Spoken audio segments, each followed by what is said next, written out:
Ciao a tutti, oggi vedremo come fare per annullare strane formattazioni che possono comparire in dati, per esempio scaricati da dei portali o importati da altri generi di file.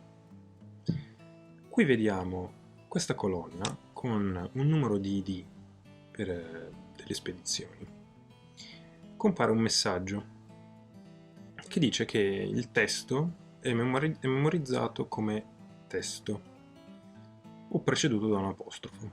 Se io entro in questo numero, non c'è alcun apostrofo. Inoltre, se io gli dico considera questo numero come un vero e proprio numero, non cambia niente. Vedete che è rimasto tale quale. Questa problematica può succedere spesso. Io stesso nel mio lavoro la riscontro numerose volte.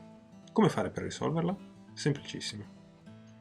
Innanzitutto selezioniamo tutta la colonna di dati con la formattazione di cui non riusciamo a capire la motivazione. Andiamo in dati e poi facciamo testo in colonne.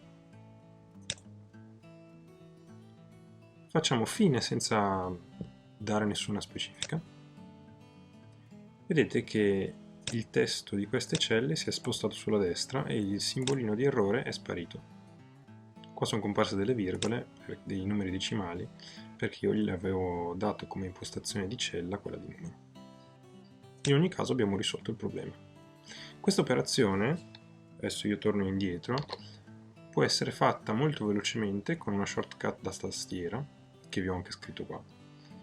Andiamo a premere Alt per attivare la libreria di comandi da tastiera. Andiamo a scegliere Dati, lo stesso percorso di prima con A, testo in colonne con CO, che sta per colonna, CO, e si apre la stessa finestra di prima.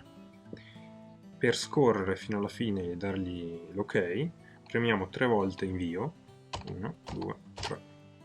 Ecco fatto. Questa procedura può essere fatta sia col mouse che con la tastiera. Se vi capita di farla spesso, vi consiglio ovviamente la tastiera. Ciao a tutti!